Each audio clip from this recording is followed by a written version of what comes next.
What I'm about to say will shock you. I'm about to reveal the economic weapon that America and Europe prayed would never be used against them. I am Captain Ibrahim Traoré, and I just activated Article 9, a legal provision buried in international law that they hoped Africa would never discover. Right now, as I speak, $4.2 billion in Western assets are frozen, locked, untouchable. American corporations are in panic mode. European banks are scrambling.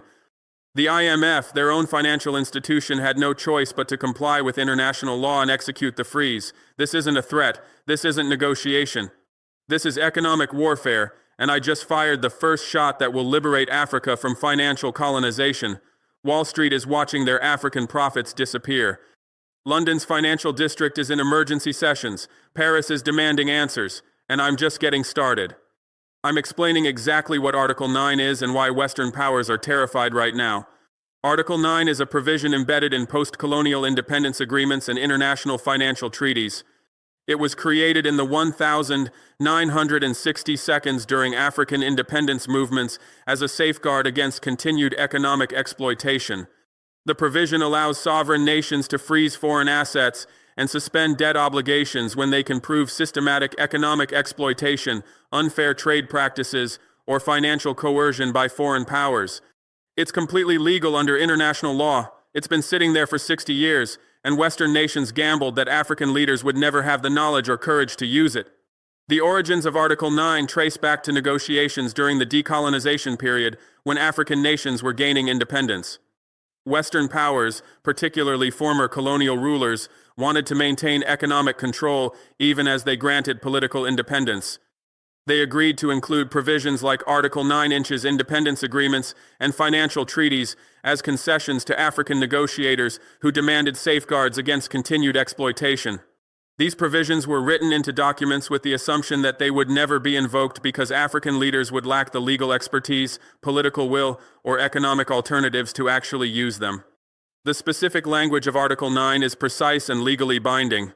It defines systematic exploitation as a pattern of economic activity where foreign entities extract value from a nation's resources, labor, or markets at rates significantly below fair market value, or where debt obligations are structured in ways that make repayment mathematically impossible while maintaining basic economic function. The provision requires documentation showing that exploitation has occurred over sustained periods and has resulted in net wealth transfer from the African nation to foreign powers exceeding the value of legitimate investment and aid received. Article 9 establishes clear criteria for activation that must be met before a nation can invoke its protections. First, the nation must demonstrate that foreign entities control significant portions of key economic sectors, typically defined as more than 30% of mining, agriculture, banking, or infrastructure. Second, the nation must prove that these foreign entities have extracted wealth at rates exceeding normal profit margins, typically defined as returns greater than 15% annually when fair market pricing would yield 5 to 8%. Third, the nation must show that debt obligations have grown despite payments, indicating predatory lending practices. The provision also specifies the remedies available once activation criteria are met. Nations can freeze foreign assets located within their territory as compensation for documented exploitation. They can suspend debt service payments to international lenders pending review of loan terms and calculation of fair obligations. They can renegotiate contracts with foreign corporations to establish fair market pricing and taxation. They can demand compensation for environmental damage, resource depletion, and other harms caused by foreign economic activities. These remedies are enforceable under international law and cannot be overridden by bilateral agreements or trade treaties. Western powers are terrified because Article 9 activation in Burkina Faso exposes the vulnerability of their entire African economic strategy. For decades, they've operated under the assumption that legal provisions like Article 9 were symbolic gestures that would never be enforced. They've structured their African operations on the premise that political and economic pressure would prevent any leader from actually invoking these protections. My activation proves that assumption wrong and demonstrates that the legal framework exists to challenge their exploitation systematically. The terror stems from the potential cascade effect if other African nations follow Burkina Faso's example. Western corporations have hundreds of billions in assets spread across the continent: mining operations, agricultural facilities, banking infrastructure, telecommunications networks, energy projects. If even a fraction of African nations activate Article 9 simultaneously, the resulting asset freezes could exceed $1 trillion. This would represent the largest wealth transfer from Western corporations to African nations in history and would fundamentally alter the economic relationship between the continents. Financial institutions are particularly vulnerable because their African exposure is concentrated and difficult to diversify quickly.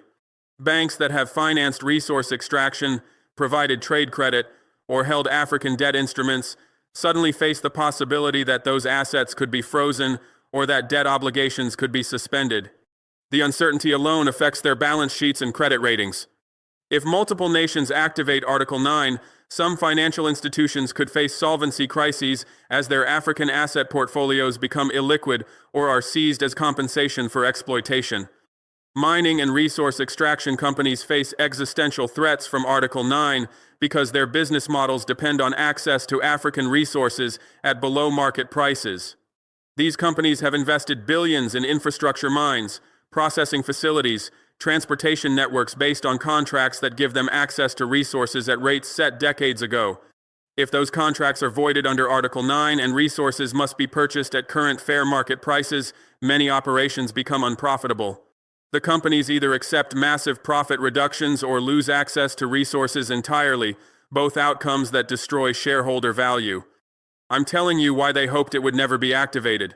Article 9 threatens the entire foundation of Western wealth extraction from Africa.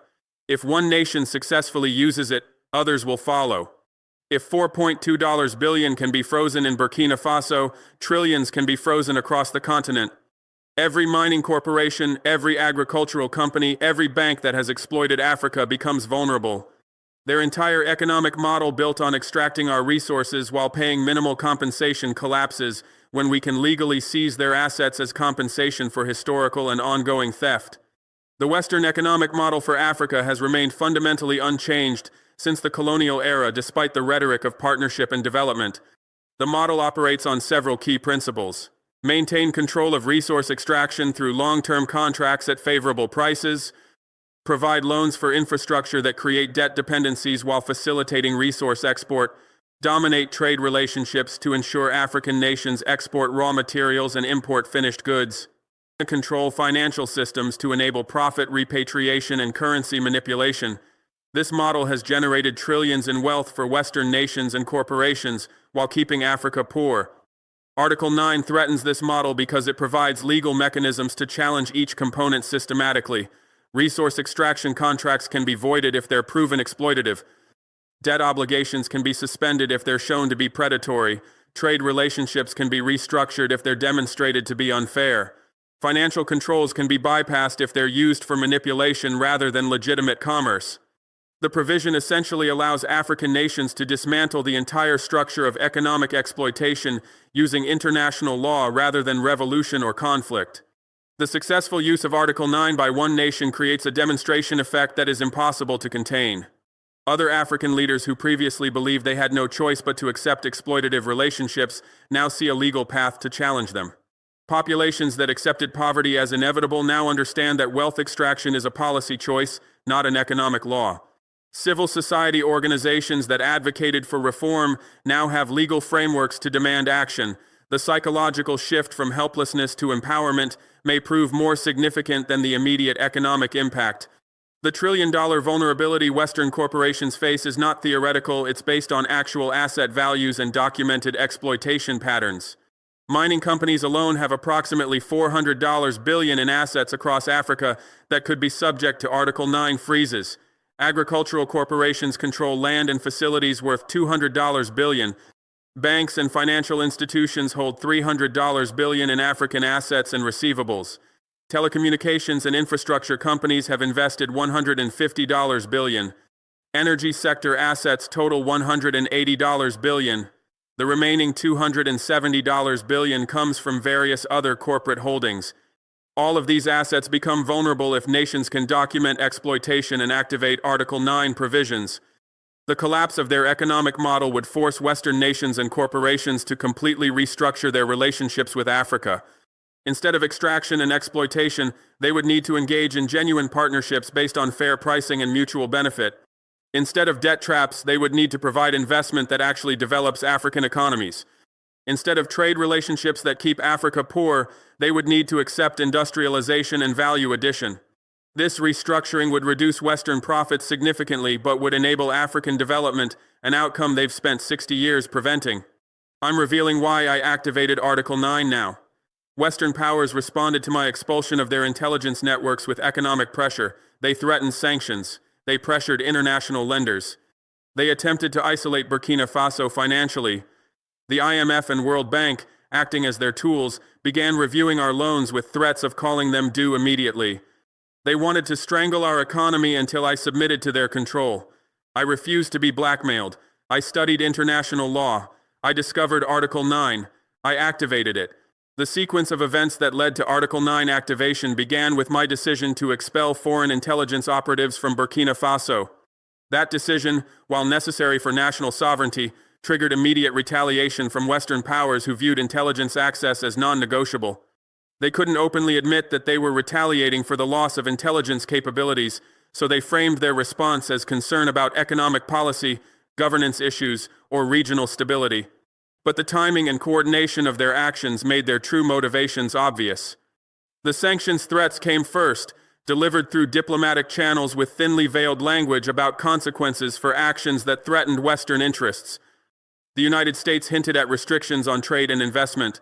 The European Union discussed potential aid suspensions. Individual countries made specific threats related to their particular interests. France regarding mining contracts, the United Kingdom concerning financial services, Canada about resource extraction. These threats were coordinated to create maximum pressure while maintaining deniability about their connection to intelligence expulsions. International lenders received instructions to review Burkina Faso's loan portfolio with particular scrutiny. The IMF suddenly discovered concerns about our debt sustainability that hadn't existed months earlier. The World Bank identified governance issues that required immediate attention before any new lending could be approved. Regional development banks received pressure to postpone approved projects. Private lenders were encouraged to call in loans or refuse refinancing. This coordinated financial pressure aimed to create an economic crisis that would force political change. The threat to call loans due immediately represented economic warfare, disguised as financial prudence. Burkina Faso, like most developing nations, operates with debt that is continuously rolled over and refinanced. We pay interest and some principal, but we also borrow new funds for development projects, creating a cycle where total debt remains relatively stable while the economy grows. If all lenders simultaneously demand full repayment, it creates an impossible situation. We would need to liquidate productive assets, slash government spending, and accept economic collapse. This is the financial equivalent of a military siege, designed to force surrender through economic starvation. My refusal to be blackmailed came from understanding that submission would be worse than confrontation. If I reversed the intelligence expulsions to avoid economic pressure, I would signal that Burkina Faso's sovereignty is negotiable and that foreign powers can dictate our security policies through economic coercion. This would invite endless interference in every aspect of governance. Every policy decision would be evaluated based on whether it might trigger Western retaliation. We would be independent in name only, with our actual policies determined by foreign interests. That outcome is unacceptable regardless of economic costs. My study of international law was systematic and thorough because I knew that confronting Western economic power required legal weapons, not just political will. I assembled legal experts to review our treaties, agreements, and international obligations. We examined precedents from other nations that had challenged exploitative relationships. We researched provisions in international law that protected sovereign rights. We analyzed the legal frameworks governing debt, investment, and trade. This research revealed Article 9 and similar provisions that had been largely forgotten or ignored but remained legally valid and enforceable. The discovery of Article 9 was transformative because it provided a legal path to challenge economic exploitation without violating international law or our treaty obligations.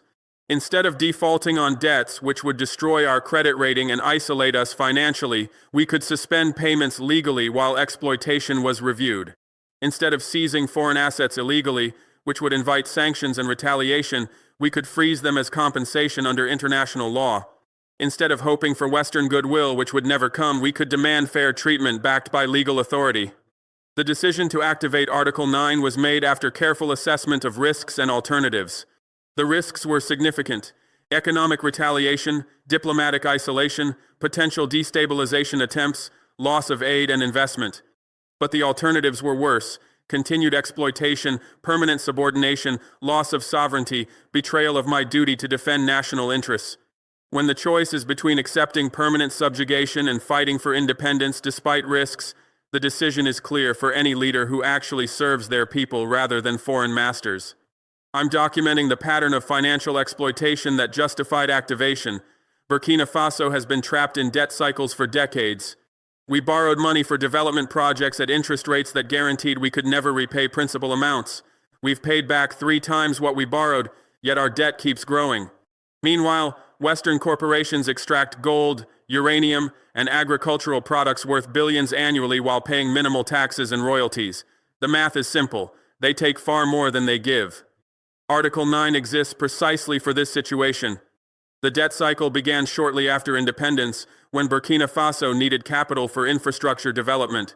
Western lenders offered loans with terms that appeared reasonable on paper: interest rates of 8 to 12%, repayment periods of 20 to 30 years, grace periods before payments began. But these terms were designed to create permanent debt rather than enable development. The interest rates exceeded our economic growth rates, meaning debt grew faster than our ability to pay. The repayment periods were too short for infrastructure to generate returns that could service the debt. The grace periods allowed interest to compound before we even began making payments. The mathematical trap becomes clear when examining specific loans and their outcomes. We borrowed $500 million in 1985 for road construction at 10% interest over 25 years. We've paid $1.2 billion in interest and principal over 39 years. We still owe $380 million according to lender calculations. How is this possible? Compound interest, penalty fees for late payments, currency fluctuations that increased dollar-denominated debt when our currency weakened, and loan restructuring that extended terms while adding fees. We've paid 2.4 times what we borrowed and still owe 76% of the original principal. This pattern repeats across our entire debt portfolio: infrastructure loans, agricultural development loans, education loans, health system loans all follow the same trajectory. We borrow, we pay multiples of what we borrowed, we still owe significant amounts. The lenders present this as our failure to manage finances responsibly. The reality is that the loans were structured to be unpayable while maintaining economic function. If we devoted enough resources to actually pay off the debt, we would have nothing left for education, healthcare, infrastructure maintenance, or economic development. The debt is designed to be permanent. Meanwhile, Western corporations extract billions in wealth annually while contributing minimally to national development. Gold mining operations export $800 million in gold annually. They pay $40 million in taxes and royalties, 5% of the value extracted. They employ 8,000 workers at wages averaging $3,000 annually, $24 million in total wages. They claim to invest in local communities through corporate social responsibility programs, totaling $5 million annually. Total contribution to Burkina Faso, $69 million. Total value extracted, $800 million. Net wealth transfer to foreign corporations, $731 million annually from gold alone. Uranium extraction follows similar patterns. Annual production worth $400 million. Taxes and royalties, $25 million. Wages, $15 million. Community investment, $3 million. Total contribution, $43 million. Net extraction, $357 million. These companies operate under contracts negotiated decades ago when uranium prices were much lower. The contracts haven't been renegotiated despite massive price increases. We receive the same royalty rates we got in 1975, even though uranium is worth 10 times more today. This is legalized theft. Agricultural corporations control 40% of our arable land through long-term leases negotiated with previous governments. They grow cotton, grains, and other crops for export. Annual export value, $600 million. Land lease payments, $8 million. Employment, 12,000 workers at $2,500 annually equals $30 million. Taxes, $15 million. Total contribution, $53 million. Net extraction, $547 million. Meanwhile, Burkina Faso imports food because our best agricultural land grows export crops instead of feeding our people. We pay $200 million annually to import food that we could grow ourselves if we controlled our own land. The math is brutally simple when you calculate total extraction versus total contribution. Annual resource extraction, $1.8 billion. Annual contribution through taxes, wages, and investment, $165 million. Net annual wealth transfer from Burkina Faso to Western corporations, $1.635 billion. Over 60 years since independence, $98 billion extracted. During the same period, we received approximately $15 billion in aid and $25 billion in investment. Net wealth transfer, $58 billion stolen from one of the world's poorest nations. This is the exploitation that Article 9 was designed to address. I'm breaking down the $4.2 billion freeze by sector and origin. Mining corporations account for $1.8 billion assets belonging to companies that have extracted resources worth tens of billions while paying poverty wages and minimal taxes. Agricultural corporations hold $900 million in frozen assets, companies that control our land, export our food, and leave our people hungry. Financial institutions have $1.1 billion frozen banks that charged predatory interest rates and facilitated wealth extraction. The remaining $400 million comes from various Western corporate holdings and investments. Every dollar frozen represents compensation for theft. The mining sector freeze targets assets of companies that have operated in Burkina Faso for decades while contributing minimally to national development. The $1.8 billion includes physical assets, processing facilities, equipment, vehicles, buildings worth approximately $800 million. It includes financial assets, bank accounts, securities, receivables totaling $600 million. It includes inventory refined gold, processed uranium, stockpiled minerals valued at $400 million.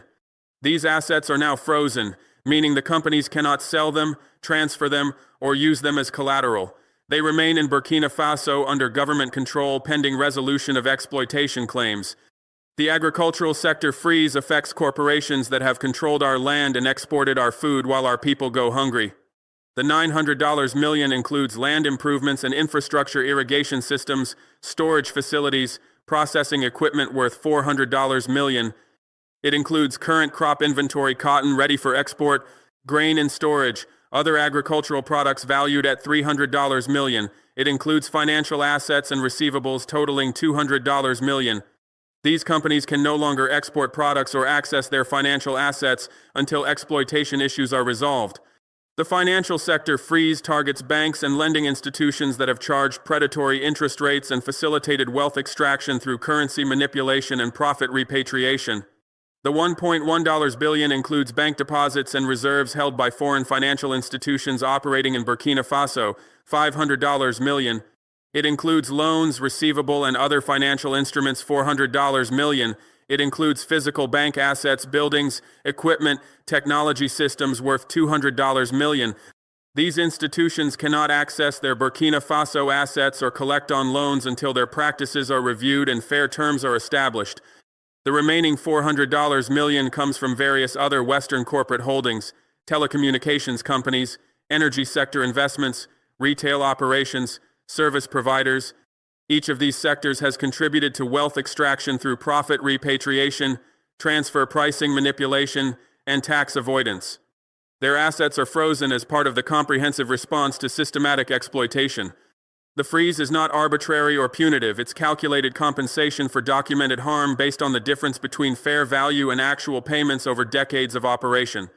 Every dollar frozen represents specific, documented theft that can be traced through contracts, financial records, and economic analysis. The $1.8 billion from mining companies represents approximately 2.5 years of net wealth extraction from that sector. The $900 million from agricultural corporations equals roughly 18 months of net extraction. The $1.1 billion from financial institutions represents accumulated excess interest and fees charged over the past decade.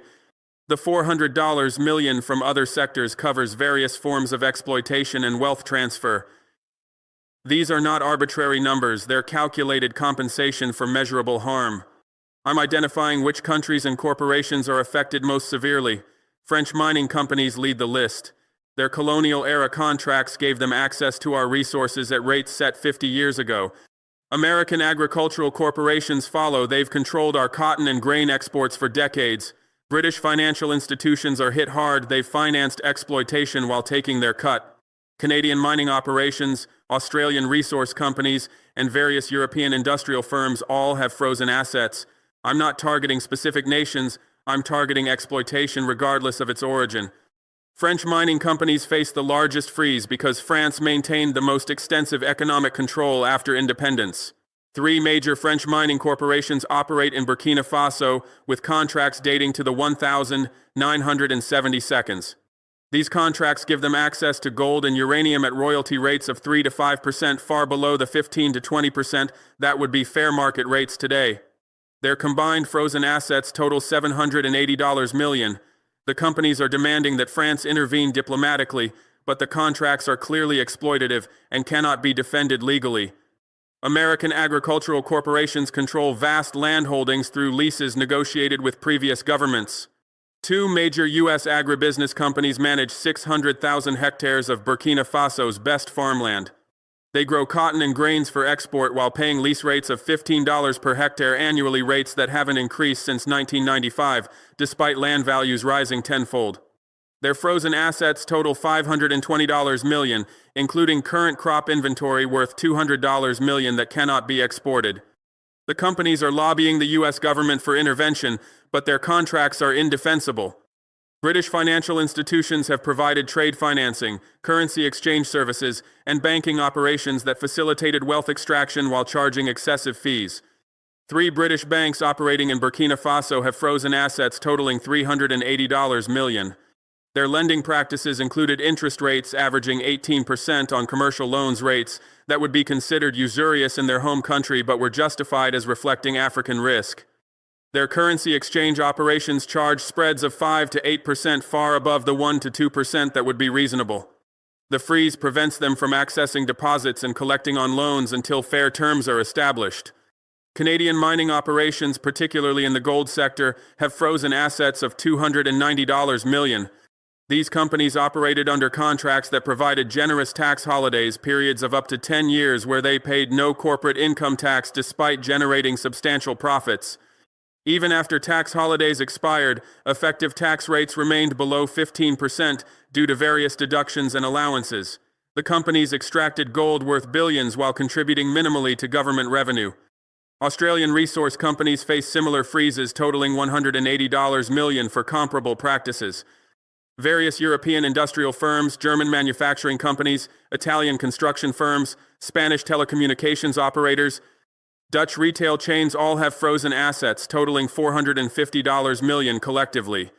Each contributed to systematic wealth extraction through profit repatriation, transfer pricing manipulation, and tax avoidance strategies. A German manufacturing company, for example, imported components from its parent company at inflated prices, then exported finished products at deflated prices, showing minimal profit in Burkina Faso while shifting earnings to Germany where they paid lower taxes. This transfer pricing manipulation is now being challenged under Article 9. The geographic distribution of frozen assets reflects historical patterns of economic control. French companies account for 35% of frozen assets due to colonial legacy and continued dominance in mining. American corporations hold 22%, primarily in agriculture. British financial institutions represent 16%. Canadian and Australian mining companies combine for 12%. Other European firms account for the remaining 15%. This distribution shows that exploitation has been multinational and systematic, not limited to any single country. I'm explaining the legal basis that makes this freeze unassailable. Article 9 requires documentation of systematic exploitation. I provided the IMF with comprehensive evidence. Contracts showing resource extraction at below-market rates, loan agreements with predatory terms, tax avoidance schemes that robbed our treasury. and environmental damage without compensation, and wealth transfer calculations showing that for every dollar invested in Burkina Faso, $5 were extracted. The evidence was overwhelming and legally sufficient to trigger Article 9 provisions.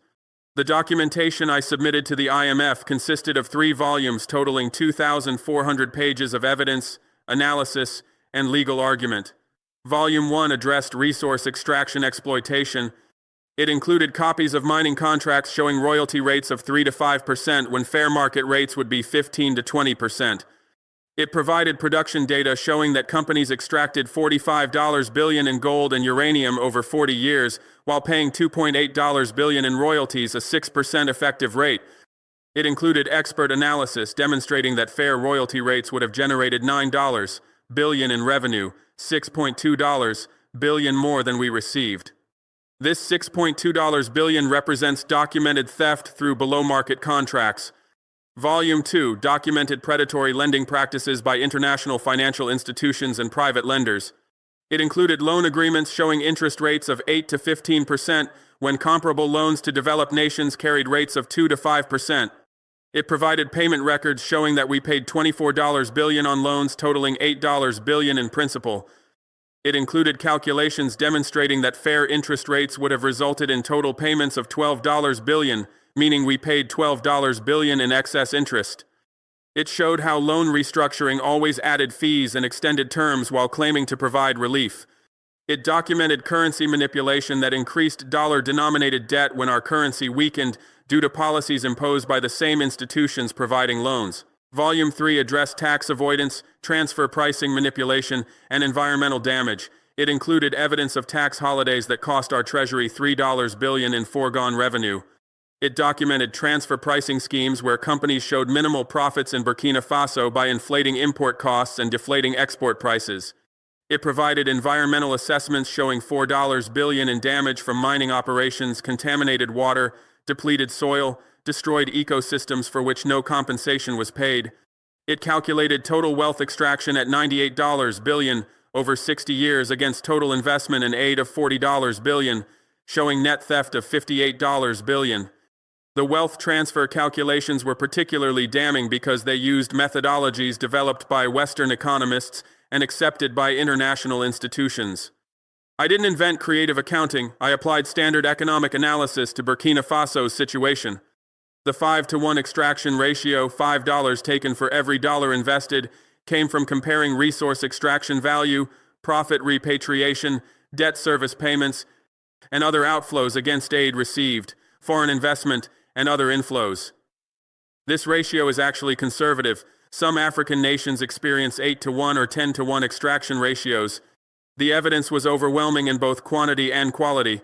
Every claim was documented with primary sources, contracts, financial records, production data, payment histories.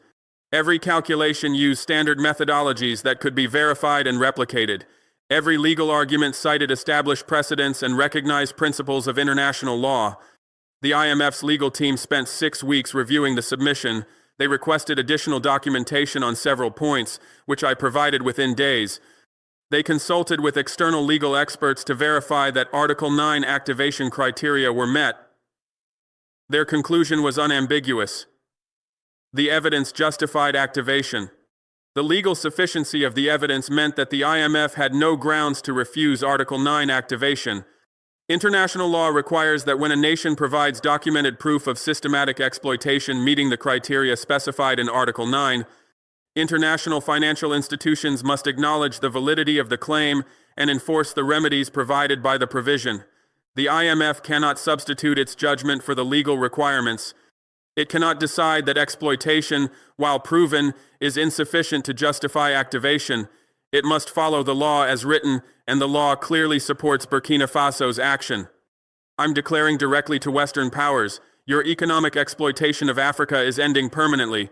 The $4.2 billion freeze is just the opening move. If you continue threatening, pressuring, or retaliating, I will freeze additional assets. If you attempt to isolate Burkina Faso economically, I will share Article 9 activation procedures with every African nation. If you refuse to negotiate fair compensation for historical exploitation, I will pursue legal action in international courts for the full $300 billion you've stolen from us. Your financial weapons no longer control us because we've discovered legal weapons you cannot defend against. This declaration is not negotiable, not subject to compromise, and not open to diplomatic maneuvering. The era of economic exploitation is ending because I have decided it will end, and I possess both the legal authority and the political will to enforce that decision. Western powers have operated in Africa for centuries under the assumption that economic dominance is permanent and unchallengeable. That assumption died the moment I activated Article 9. The old rules no longer apply. The old power dynamics no longer hold. The old certainties no longer exist. The $4.2 billion freeze represents just the beginning of economic reckoning, not the conclusion.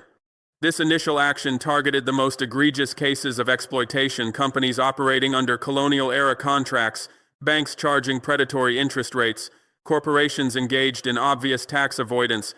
But comprehensive documentation exists for additional exploitation worth tens of billions more: mining operations that damaged our environment without compensation, agricultural companies that depleted our soil without restoration, financial institutions that manipulated our currency for profit, telecommunications firms that extracted monopoly profits while providing minimal service.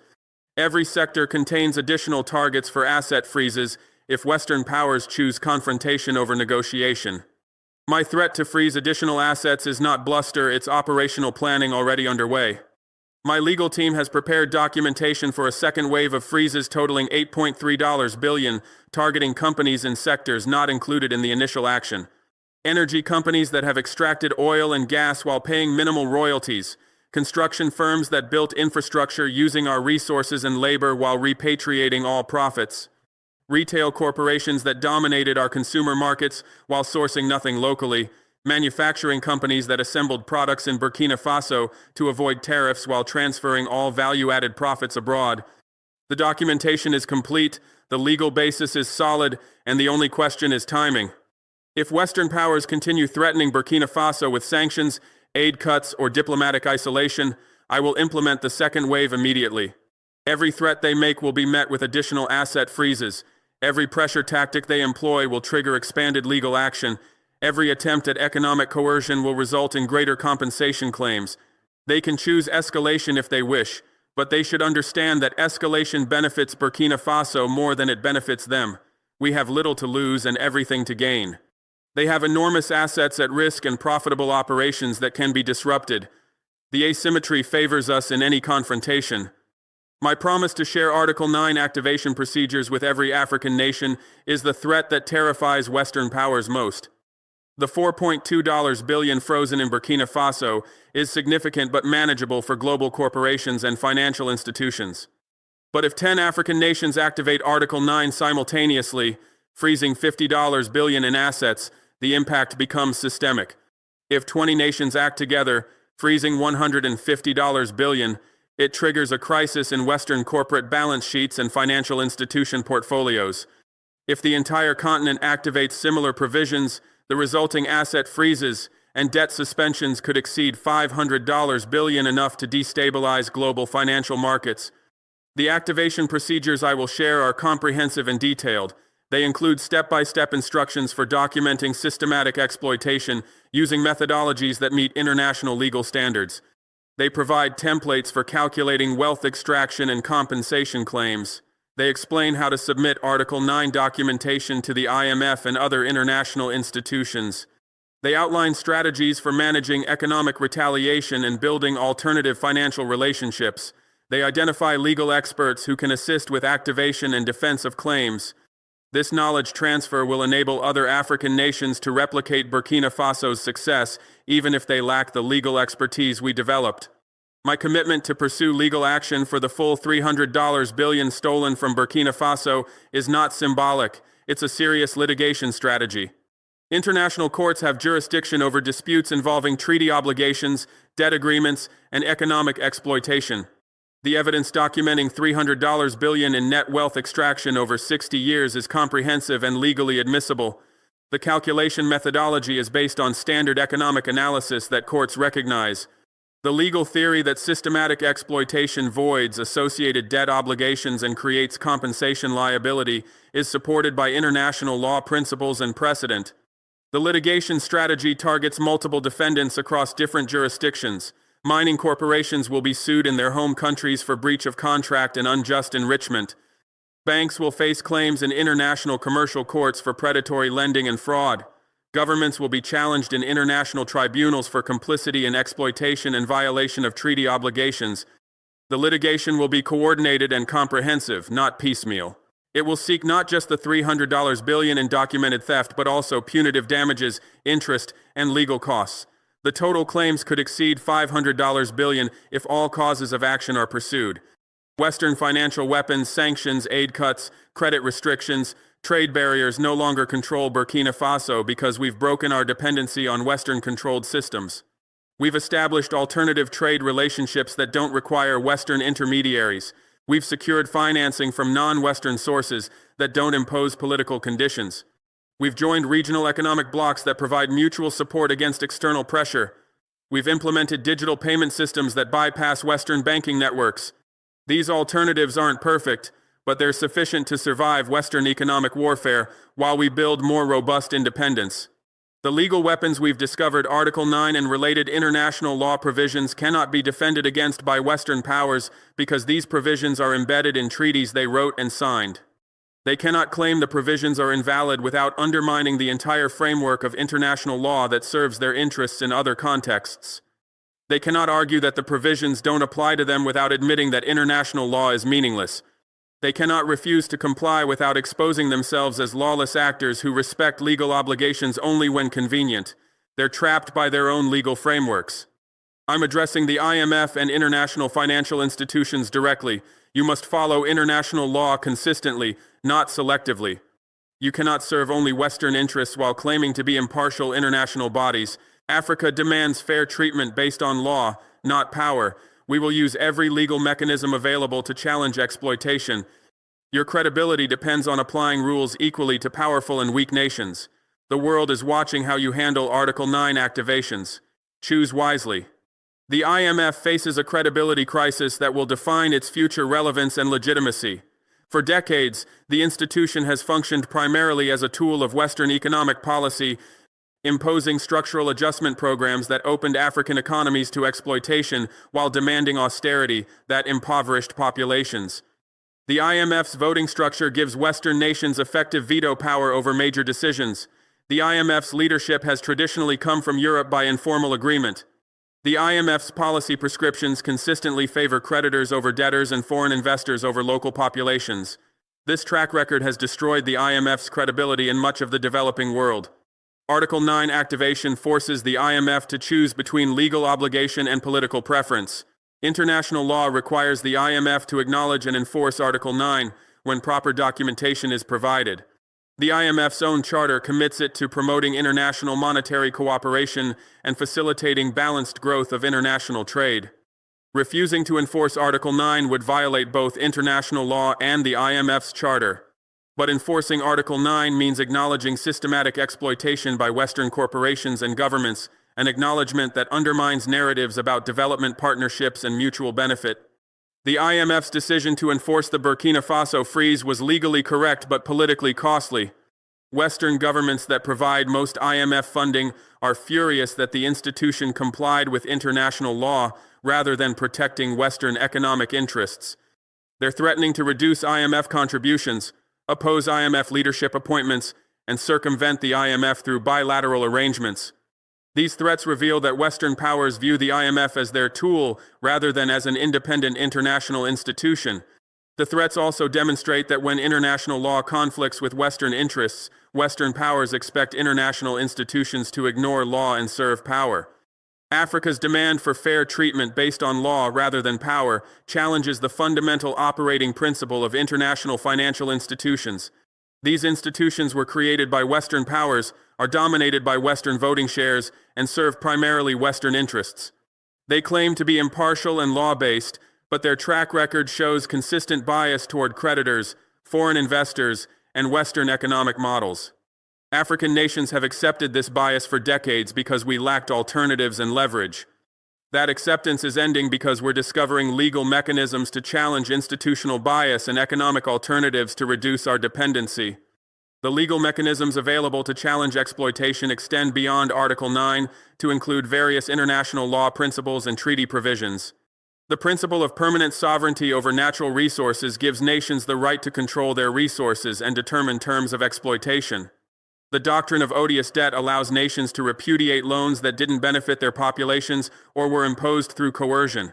The concept of unjust enrichment creates liability when parties profit from unfair transactions. These and other legal principles provide multiple paths to challenge economic exploitation through international legal processes. The IMF's credibility depends on applying rules equally to powerful and weak nations, but the institution has consistently failed this test. When Western nations violate IMF agreements or accumulate excessive debt, the consequences are minimal. When developing nations face similar situations, the IMF imposes harsh conditions and demands immediate reforms. When Western banks engage in predatory lending, the IMF bails them out. When developing nations struggle with debt, the IMF demands austerity and structural adjustment. This double standard has been obvious for decades, but developing nations lack the leverage to challenge it. Article 9 provides that leverage. The world is watching how the IMF handles Article 9 activations because the outcome will determine whether international law has any meaning in economic relationships. If the IMF enforces Article 9 consistently and fairly, it demonstrates that law can constrain power and protect weak nations from exploitation. If the IMF caves to Western pressure and reverses course, it proves that international institutions are merely tools of dominant powers and that law is irrelevant when it conflicts with Western interests. The choice will define the IMF's role and relevance for decades. My advice to the IMF is to choose wisely because the institution's survival depends on maintaining credibility with the entire international community, not just Western governments. The IMF operates in every region of the world. It depends on cooperation from developing nations that hold most of the world's population and resources. If the IMF is seen as a Western tool that ignores law to protect Western interests, developing nations will abandon it and create alternative institutions. China, Russia, and other non-Western powers are already building alternative financial institutions. The IMF's choice on Article 9 will determine whether it remains relevant or becomes obsolete. I'm calling on every African leader right now. Article 9 and similar provisions exist in your independence agreements and treaty obligations. Legal tools for economic liberation are available, you just need courage to use them. Don't let fear of Western retaliation prevent you from defending your nation's economic sovereignty. I've proven that activation is legally sound and economically survivable. The question is whether you'll continue accepting exploitation or whether you'll fight for economic justice. This call to action is directed at the 40-plus African leaders who govern nations that have been systematically exploited for decades or centuries. Every one of these nations has legal provisions similar to Article 9 their independence agreements, financial treaties, or debt contracts. These provisions were included as safeguards against continued exploitation, but they've been ignored or forgotten because leaders lacked knowledge of their existence or courage to use them. That ignorance and cowardice have cost Africa trillions in stolen wealth and generations of foregone development. The legal tools for economic liberation exist in multiple forms across different agreements and treaties. Some nations have explicit Article 9 type provisions that allow asset freezes and debt suspensions when exploitation is documented. Others have sovereignty clauses that give them the right to renegotiate contracts that prove unfair. Still others have treaty provisions that void agreements obtained through coercion or fraud. The specific mechanisms vary, but virtually every African nation has legal tools that could be used to challenge exploitation if leaders had the will to act. The courage required to use these tools is substantial because Western retaliation is certain and severe. Leaders who activate Article 9 or similar provisions will face coordinated pressure campaigns designed to force reversal or regime change. Economic sanctions will be threatened or imposed. Aid will be cut. Credit will be restricted. Diplomatic isolation will be pursued. Media attacks will be launched. Destabilization efforts will be supported. The retaliation will be comprehensive and sustained, designed to make an example that deters other leaders from following suit. But the fear of retaliation must be weighed against the cost of continued submission. African nations lose hundreds of billions annually to exploitation, resource theft, predatory lending, unfair trade, profit repatriation, tax avoidance. This wealth extraction prevents development, perpetuates poverty, and ensures continued dependency. The economic harm from exploitation far exceeds any possible harm from Western retaliation. Leaders who refuse to challenge exploitation out of fear are choosing guaranteed permanent harm over possible temporary hardship. My proof that activation is legally sound comes from the IMF's enforcement of the Burkina Faso freeze despite Western pressure to reverse it. The legal basis for Article 9 activation has been tested and validated by international legal review. The documentation standards have been established and can be replicated. The procedural requirements have been clarified and can be followed. Other African nations don't need to pioneer new legal territory. They can follow the path I've cleared and benefit from the precedent I've established. My demonstration that activation is economically survivable comes from Burkina Faso's continued function despite Western retaliation attempts. We've maintained government operations, provided public services, sustained economic activity, and preserved social stability. We've done this by diversifying trade relationships, securing alternative financing, building regional partnerships, and implementing economic reforms that reduce dependency. The transition has been challenging but manageable. Other nations with larger economies and more resources would find survival even easier.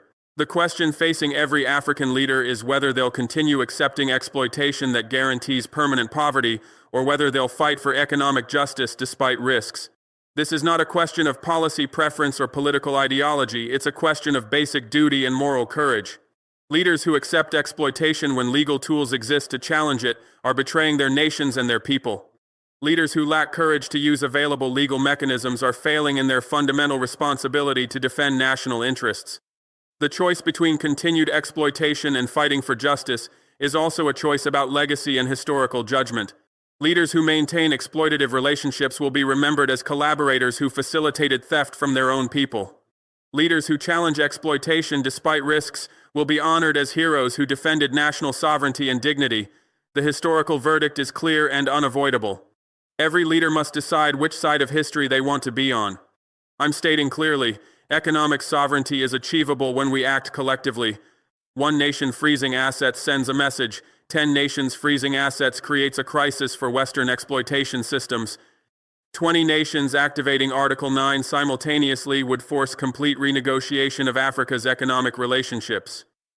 Unity in economic action multiplies our power exponentially. They can isolate one nation, but they cannot function without an entire continent's resources. Our leverage is enormous if we have courage to use it. Economic sovereignty, the ability to make economic decisions based on national interests rather than external pressure, has been the missing element of African independence. Political independence without economic sovereignty is hollow, because economic dependency enables foreign control of domestic policy. African nations have been politically independent for 60 years, but economically dependent, giving Western powers leverage to dictate policies through economic coercion. Breaking this dependency requires collective action, because individual nations face overwhelming pressure when acting alone. The impact of one nation freezing assets is significant but containable from Western perspectives. Burkina Faso's $4.2 billion freeze affects specific companies and creates legal precedent, but Western powers can absorb the loss and isolate Burkina Faso to prevent the example from spreading. They can portray the freeze as the action of an irresponsible government rather than a legitimate response to exploitation. They can apply sufficient pressure to make other leaders hesitant to follow the example. One nation acting alone can be contained through isolation and pressure. 10 nations freezing assets simultaneously creates a crisis that cannot be contained through isolation. If 10 African nations activate Article 9 and freeze $50 billion in Western assets, the impact becomes systemic rather than isolated. Multiple companies face simultaneous asset freezes in different countries. Banks see African exposure across their portfolios become illiquid or seized. Investors recognize that African assets carry risks they hadn't priced in. Stock markets react to the aggregate impact rather than isolated incidents. Western governments cannot isolate 10 nations simultaneously. They must negotiate or accept massive losses. 20 nations activating Article 9 simultaneously would force complete renegotiation of Africa's economic relationships because the scale of disruption would threaten Western economic interests fundamentally. Asset freezes totaling $150 billion or more would affect virtually every major corporation with African operations. Debt suspensions across 20 nations would challenge the solvency of international lenders. Trade disruptions would affect resource supplies that Western economies depend on. The aggregate impact would be severe enough that Western powers would have no choice but to negotiate new terms rather than attempt retaliation. Unity in economic action multiplies African power exponentially because it transforms the cost-benefit calculation for Western powers. Retaliating against one nation is relatively cheap. Cut aid to that country, impose targeted sanctions, support opposition movements. Retaliating against 20 nations simultaneously is prohibitively expensive. Aid cuts would total tens of billions. Sanctions would disrupt Western supply chains. Supporting opposition movements across multiple countries would strain intelligence resources. The cost of retaliation exceeds the benefit of maintaining exploitation when facing coordinated action. The leverage Africa possesses is enormous but largely unused because we act individually rather than collectively. Africa supplies critical resources that Western economies depend on: minerals for electronics and manufacturing, energy resources for power and transportation, agricultural products for food and industry. Western economies cannot function without African resources, but individual African nations can be replaced or circumvented when they demand fair treatment. Collective action by resource-supplying nations would create supply constraints that force fair pricing and terms. The leverage exists, only coordination is lacking. They can isolate one nation through diplomatic pressure, economic sanctions, and aid cuts. They cannot isolate an entire continent without devastating their own economies. If Africa acts collectively to demand fair treatment, Western powers must either negotiate fairly or accept economic disruption that harms them more than it harms us. The power dynamic shifts fundamentally when we move from individual action to collective coordination. This is why Western powers work so hard to prevent African unity. They understand that coordinated action would end their ability to exploit us. I'm declaring Burkina Faso's economic independence permanently.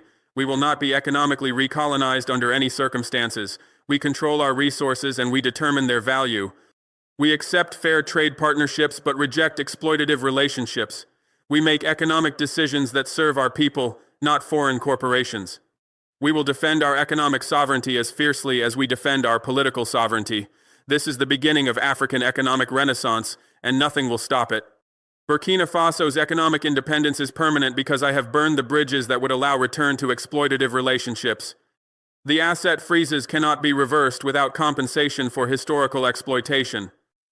The debt suspensions cannot be lifted without restructuring to fair terms. The expelled intelligence operatives cannot return without accepting that our sovereignty is non-negotiable. The old relationships based on exploitation and subordination are finished. New relationships must be based on equality and mutual benefit, or they will not exist at all. Our control over our resources means we determine extraction terms, pricing, taxation, and environmental standards. Foreign companies that want access to Burkina Faso's gold, uranium, and other resources must negotiate contracts at fair market terms. They must pay royalties of 15 to 20%, not the 3 to 5% they've paid historically. They must pay corporate taxes at rates comparable to what they pay in their home countries, not the minimal rates they've enjoyed through tax holidays and avoidance schemes. They must compensate for environmental damage and contribute meaningfully to local development. These are non-negotiable requirements for resource access. Our determination of resource value means we will no longer accept prices set by Western commodity markets that are manipulated to suppress African revenues. We will negotiate direct sales at fair prices, rather than accepting spot market prices that don't reflect true value. We will add value through local processing and manufacturing, rather than exporting raw materials.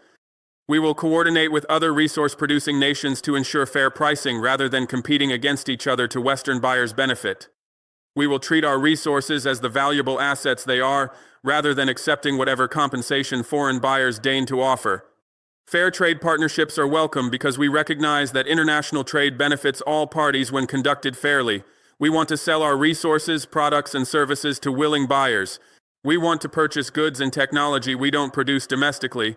We want investment that develops our economy and creates employment. We want knowledge transfer and technical cooperation. All of these things are possible in relationships based on mutual benefit and fair terms. What we reject is trade that's structured to extract maximum value from us while providing minimal benefit. Exploitative relationships are finished because we now understand how they operate and possess legal tools to challenge them. We recognize transfer pricing manipulation and will prohibit it. We identify tax avoidance schemes and will close them. We see predatory lending and will reject it. We understand how trade agreements can be structured to perpetuate exploitation and will renegotiate them. We're no longer naive about how economic relationships work or powerless to demand fair treatment. The knowledge and tools we've acquired make exploitation impossible to continue without our consent, and that consent will never be given. Economic decisions will serve our people, not foreign corporations, because that's the fundamental obligation of government. Every policy choice, tax rates, trade terms, investment rules, resource contracts will be evaluated based on whether it benefits Burkina Faso's population. Foreign corporate interests will be considered, but they will not determine our policies. If a policy benefits our people but harms foreign profits, we will implement it. If a contract serves foreign interests but harms our development, we will renegotiate or cancel it. Our people's welfare is the priority. Foreign profits are secondary. Our defense of economic sovereignty will be as fierce as our defense of political sovereignty because we understand they're inseparable. Political independence without economic sovereignty is meaningless. A nation that controls its foreign policy but not its economic policy is still subordinate. A government that can make security decisions but not economic decisions is still constrained. True independence requires both political and economic sovereignty, and we will defend both with equal determination. Attempts to undermine our economic sovereignty will be met with the same resistance as attempts to violate our political sovereignty. This is the beginning of African economic renaissance because Burkina Faso's example will inspire and enable other nations to reclaim their economic sovereignty. The legal precedent is established. The activation procedures are documented. The retaliation strategies are proven survivable. The alternative economic relationships are demonstrated viable. Other nations can follow the path we've pioneered with less risk and greater confidence because we've shown it can be done. As more nations activate Article 9 and similar provisions, the aggregate impact will force systemic change in Africa's economic relationships with the rest of the world. Nothing will stop this economic renaissance because the forces driving it are fundamental and irreversible. African populations increasingly understand that poverty is not inevitable but is caused by exploitation. African leaders increasingly recognize that legal tools exist to challenge that exploitation. African nations increasingly possess the capabilities and alternatives needed to survive Western retaliation. The combination of awareness, legal tools, and viable alternatives makes economic liberation possible. The only question is timing how quickly African nations will act collectively to reclaim their economic sovereignty. I'm issuing this final challenge to Western powers. You can negotiate fairly as equal partners, or you can lose access to African resources entirely. The era of economic exploitation through debt traps and rigged trade is ending. Africa's wealth belongs to Africans, and we have legal tools and collective will to reclaim it. You wrote Article 9 thinking we'd never use it. You created international law thinking it would only serve your interests. You built financial systems assuming we'd remain ignorant and powerless. You were wrong on every count. This challenge presents Western powers with a clear choice between two futures. In one future, they negotiate new economic relationships with Africa based on fair pricing, equitable trade, and mutual benefit. African resources are sold at fair market prices. African nations receive fair compensation for their exports. African populations benefit from their country's wealth. Western corporations and governments accept reduced profits in exchange for stable, long-term access to resources and markets. This future requires Western powers to abandon exploitation and accept African nations as equal partners. In the alternative future, Western powers refuse to negotiate fairly and attempt to maintain exploitation through pressure and coercion. African nations respond by activating Article 9 across the continent, freezing hundreds of billions in Western assets. Debt payments are suspended pending resolution of exploitation claims. Resource contracts are voided for being unconscionable. Trade relationships are terminated for being unfair. Western corporations lose access to African resources and markets entirely. Western economies face supply disruptions and resource shortages. This future is worse for Western powers than accepting fair terms, but it's the inevitable result if they choose confrontation over negotiation. The era of economic exploitation through debt traps is ending because African nations now understand how these traps work and possess legal mechanisms to escape them. Debt that results from predatory lending can be challenged under international law. Loans that were designed to be unpayable can be restructured or repudiated. Interest rates that exceed fair market rates can be reduced. Penalties and fees that were used to inflate debt can be eliminated. The debt trap depends on borrowers accepting lenders' terms as unchangeable. Once borrowers recognize they can challenge unfair terms legally, the trap loses its power. The era of rigged trade is ending because African nations are discovering alternatives to Western-dominated trade systems. Regional trade blocs allow African nations to trade with each other without Western intermediaries. Direct sales agreements with non-Western buyers provide alternatives to Western commodity markets.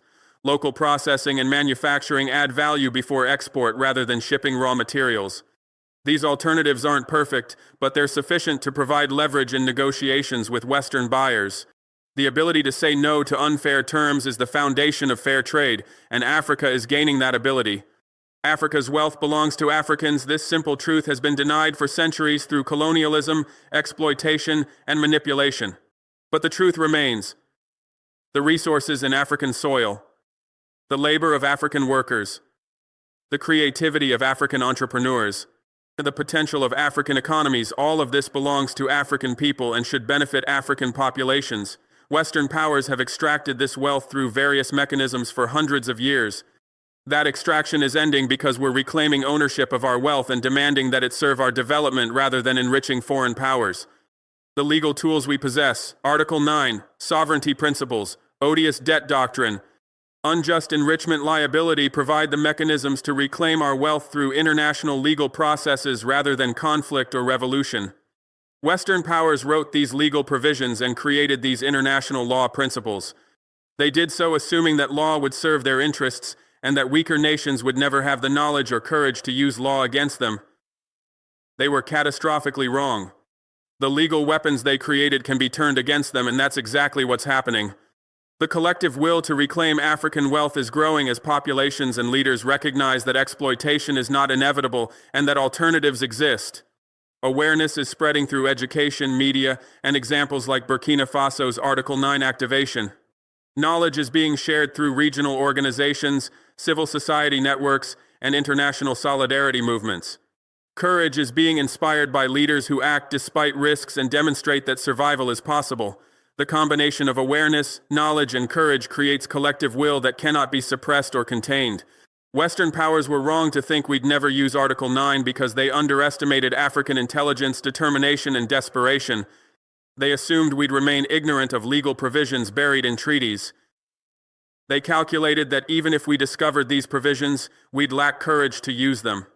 They believed that economic pressure would force us to back down if we tried. Every assumption was wrong. We discovered the provisions through careful legal research. We found the courage through understanding that continued exploitation is worse than retaliation risks. We survived the pressure through building alternatives and accepting hardship for independence. They were wrong to create international law thinking it would only serve their interests, because law, once created, takes on life independent of its creator's intentions. Legal principles established to protect Western interests can be applied to challenge those same interests.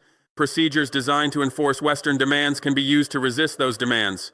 Institutions created to manage Western dominance can be forced to acknowledge exploitation and enforce remedies. The rule of law, if it means anything, must apply to all parties equally. Western powers are discovering that the legal systems they created to serve their power can be turned against them when weaker parties learn to use law effectively. They were wrong to build financial systems, assuming we'd remain ignorant and powerless because knowledge spreads and power shifts over time. The financial systems Western powers built, the IMF, World Bank, commodity markets, banking networks, were designed when Western dominance was absolute and African weakness was assumed permanent. But circumstances change. African nations have developed capabilities, built institutions, and gained knowledge. Technology has enabled alternative financial systems that bypass Western control. Geopolitical shifts have created non-Western partners who provide alternatives to Western financing. The assumption of permanent African weakness and ignorance was always arrogant. It's now demonstrably false. I'm making this declaration. The choice is yours: fair partnership or complete exclusion. Negotiate resource prices at fair market rates or lose access. Restructure debts to reflect actual value received or face more. Article 9 activations. Compensate for historical exploitation or watch your African assets freeze across the continent. The power dynamic has shifted. We're no longer begging for fair treatment, we're demanding it with legal authority you cannot challenge. Your move, but choose carefully because Africa is done being exploited. This final declaration puts the choice squarely on Western powers because they must decide how they want the future to unfold. African nations have made our choice. We will not accept continued exploitation under any circumstances. We will use every legal mechanism available to challenge unfair relationships. We will build alternative economic systems to reduce dependency. We will act collectively to multiply our leverage. We will defend our economic sovereignty as fiercely as we defend our political sovereignty. Our course is set and will not change, regardless of pressure or threats. Western powers must now choose their response. They can acknowledge that exploitation is unsustainable and negotiate new relationships based on fairness and mutual benefit. This requires accepting reduced profits, paying fair prices for resources, restructuring debts to reflect actual value received, and compensating for historical harm. It requires treating African nations as equal partners rather than subordinate suppliers. It requires abandoning the extraction model that has defined Western African economic relationships for centuries. This choice is difficult and costly, but ultimately benefits all parties through stability and sustainability. Alternatively, Western powers can refuse to negotiate fairly and attempt to maintain exploitation through pressure and coercion. This choice triggers Article 9 activations across the continent, debt suspensions, contract voidances, asset freezes, and trade disruptions. It results in loss of access to African resources and markets. It creates supply chain disruptions and resource shortages. It forces Western corporations to write off hundreds of billions in African assets. It damages Western economies while accelerating African economic independence.